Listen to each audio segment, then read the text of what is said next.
नमस्कार, एजे शो में आपका स्वागत है। ये मेरा पहला एपिसोड है और पहला शो है। आज इस शो में हम बात करने वाले हैं रमेश विधुड़ी की लोकसभा की कंस्पिरेसी के बारे में।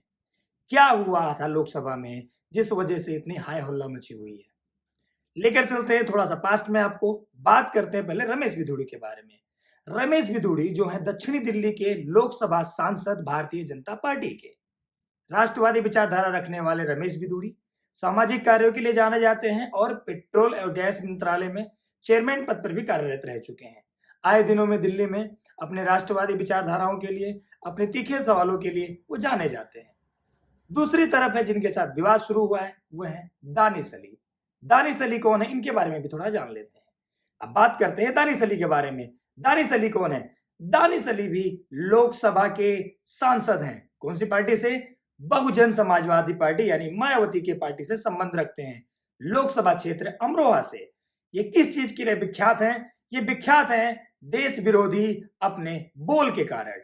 कुछ दिनों पहले ही इनके एक ऐसे वीडियो आए थे जहां पर इन्होंने भारत माता की जय करने पे अपोज किया था और इनको मंच से उतर नीचे घसीट लिया के बारे में। अब बात करते हैं कि लोकसभा में जो विशेष सत्र बुलाया गया था, इसमें ऐसा क्या हुआ कि इतनी हाय हल्ला मची हुई है। आपको फैक्ट के ऊपर लेके चलते हैं।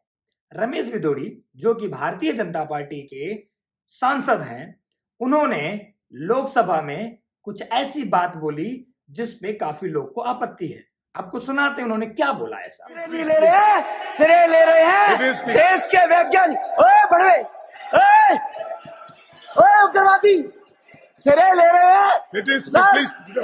ए उग्रवादी बोलने में दूंगा कभी खड़ा होगा, ये बता रहा हूँ। ए उग्रवादी कटवे सर, ये जो सिरे अगर जाता है तो देश के प्रधानमंत्री को जाता है। दानिश अली जी प्लीज ये आतंकवादी है, उग्रवादी है, ये मुल्ला आतंकवादी है। इसलिए सर अभी मैं बताना चाहता हूँ, अधीर रंजन जी अभी शोर मचा रहे थे, लिस्ट पढ़ रहे थे। उस लिस्ट में अधीर रंजन जी जब लिस्ट पढ़ रहे थे 1975 से लेकर अभी तक, इसकी बात करते रहना थी। बाहर देखो इस मुल्ले को। अब आपने सुन लिया होगा कि इन्होंने कितनी अच्छी बातें बोली हैं, लेकिन इसके दो पहलू हैं। एक पक्ष ये कहता है कि ये संसद के भाषा के खिलाफ है, यानी ये असंसदीय भाषा है, इसको आप संसद में प्रस्तुत नहीं कर सकते। अब क्या इनके ऊपर कानूनी कार्यवाही हो सकती है? इसके दो एस्पेक्ट हैं। माननीय सांसद, जब हम कहते हैं माननीय सांसद, इनके कुछ विशेषाधिकार होते हैं, यानी कि संसद के अंदर कही गई हर बात या तो रिकॉर्ड पे रहेगी या रिकॉर्ड से हटेगी। यह अधिकार होता है अध्यक्ष महोदय का, जो संसद की कार्यवाही की संचालन करते हैं माननीय ओम बिरला जी। दूसरी बात, जो लोग ये कह रहे हैं कि इन्होंने अच्छा किया, ये इसी के लायक थे, ऐसा क्यों कह रहे हैं लोग? थोड़ा पीछे चलते हैं। 6 अगस्त 2023 जगह अमरोहा, कार्यक्रम था भारतीय अमृत रेलवे स्टेशन का उद्घाटन समारोह। सामने थे अमृत सिंह ढिल्लो जो पार्षद थे भारतीय जनता पार्टी के। उस कार्यक्रम में वो भाषण दे रहे थे, लोगों को संबोधित कर रहे थे। उसी संबोधन के बीच में लोगों ने भारत माता की जयकारों से संबोधन का स्वागत किया। इस पर बिलक गए दानिश अली। क्यों बिलक गए? उन्होंने यह कहकर विरोध किया कि यह कोई भारतीय जनता पार्टी का कार्यक्रम नहीं है, आपको यहां भारत माता की जय कहने का अधिकार नहीं है। इस पर पार्टी के कार्यकर्ता और वहां पर उपस्थित जनता भड़क गई। इतना भड़क गई कि उनको घसीट के मंच से नीचे कर दिया माननीय सांसद को। तो आप समझ सकते हैं कि कितने बड़े कलाकार हैं और इनके कृत्य।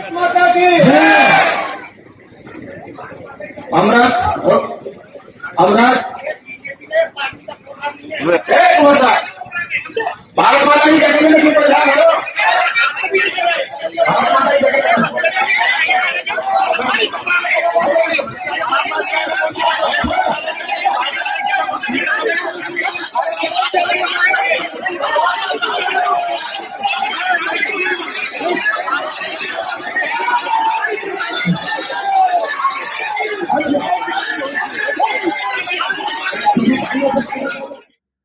इनकी उपलब्धियां यहीं नहीं रुकती। आपको याद होगा कि दिल्ली में किस तरह से सुनियोजित तरीके से एक दंगे को अंजाम दिया गया था, जिसमें काफी लोगों की हत्याएं हुई थी। और उस दिल्ली दंगे का मास्टरमाइंड ताहिर हुसैन किसी से छुपा नहीं है। उसके साथ दानिश अली के इतने अच्छे और घनिष्ठ मित्रता थे कि आप समझ सकते हैं कि इनका डायरेक्शन और विचारधारा किस तरह से प्रेरित है। बहुत सारे ऐसे कार्यक्रमों में ये इस तरह की भाषाओं का उपयोग कर चुके हैं जो राष्ट्र के हित में नहीं था। बात ये हुई दानिश अली की कृति के लिए, इन्होंने किस तरीके से क्या किया और क्यों इनको विरोध का सामना करना पड़ा भारत की सबसे बड़ी पंचायत में। अब आते हैं मेन मुद्दे पे कि क्या संसद में इन्होंने पहली बार ऐसी हरकत की है या पहली बार ऐसी कोई कृत हुई है। आपने एक नाम सुना होगा महुआ मोइत्रा का, जो टीएमसी की लोकसभा से सांसद है। उन्होंने भरे संसद में हरामी शब्द का इस्तेमाल किया था। Who has to fulfill these? And if you consider this after 10 years also, and if you consider this after 10 years also, ऐसे हैं जो असंसदीय होते हैं, जिसका एक पैरामीटर है, उसको संसद के पटल से हटा दिया जाता है, रिकॉर्ड से हटा दिया जाता है अगर कभी भी ऐसी चीजें होती हैं। सिर्फ बात यही नहीं, क्या संसद के अंदर और संसद के बाहर क्या ये नेताओं के लिए उचित है कि इस तरह के शब्द इस्तेमाल करें? बिल्कुल भी नहीं। एक शब्द इस्तेमाल किया गया, कटुआ। रमेश विधुड़ी जी ने संसद में एक शब्द का इस्तेमाल किया, कटुआ।